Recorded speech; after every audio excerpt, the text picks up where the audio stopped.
বাংলাদেশৰ পৰা হোৱা ডিপ্ৰেছনৰ কাৰণে আমাৰ সমগ্ৰ অসমতে এটা ক্লাউডৰ বহুত ডাঙৰ প্ৰেছাৰ এটা একুমুলেট হৈছে আৰু আজি দিনটো কমপ্লিটলি তেওঁলোকে ৰেড দেখুৱাই থৈ দিছে কালিও সন্ধিয়ালৈকে পৰিৱেশ একে থকাৰ সম্ভাৱনা আছে তাৰ পিছত গ্ৰেজুৱেলি ই অৰেঞ্জ তাৰ পিছত গ্ৰীণ অৰ্থাৎ এই গোটেই অহাকালিও আজিৰ দৰে অৱস্থা হোৱাৰ সম্ভাৱনা আছে আজি আমাৰ অসমত প্ৰায় 9 লাখ লোকৰ বিজুলী আমি কাটি থবলগীয়া হৈছে যাতে কোনো ধৰণৰ এক্সিডেন্ট নহয় গুৱাহাটীত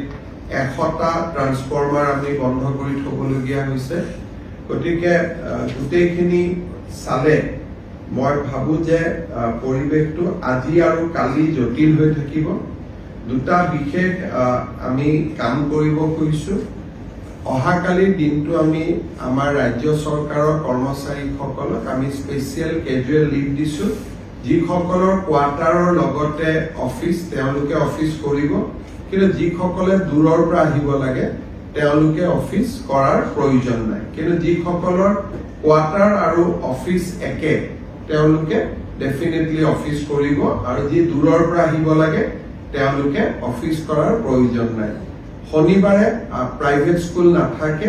কিন্তু গুৱাহাটী বিশেষকৈ কামৰূপ আৰু কামৰূপ মেট্ৰ আমি স্কুলখিনিও অহাকালি দিনটোৰ কাৰণে বন্ধ ৰাখিব কৈছো গভৰ্ণমেণ্ট স্কুলখিনি প্ৰাইভেট স্কুলখিনি এজ ইউজুৱেল বন্ধ হৈ থাকে বাকি আমাৰ যিসকলে প্ৰাইভেট প্ৰতিষ্ঠান আদিত কাম কৰে তেওঁলোককো মই তেওঁলোকৰ স্বত্বাধিকাৰীসকলকো অনুৰোধ কৰিম যে যদি কৰবাত দুজনৰ জায়গাত এজন মানুহে দি দোকানখন চলাব পৰা যায় দূৰৰ পৰা আহাজনক অহাকালি দিনটো আমি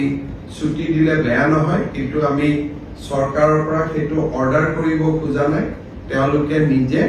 ব্যৱস্থা ললে ভাল হ'ব ইয়াৰ উপৰিও আমি গোটেই পৰিৱেশটো পৰ্যবেক্ষণ কৰি থাকিম য'ত যেনেকুৱা প্ৰয়োজন হয় আমি ৰাইজক হস্তম কৰি দিয়া আৰু ৰাইজক যি ধৰণে সকাহ দিব লাগে তাৰ বাবে আমি চেষ্টা কৰিম কিন্তু বাংলাদেশৰ পৰা বেসিক্যালি বংগোপসাগৰৰ পৰা যেটো ক্লাউডৰ প্ৰেছাৰ আহি আছে সেই প্ৰেছাৰটো আজিটো থাকিবই অহাকালিও কন্টিনিউ হ'ব কালি যদি কিবা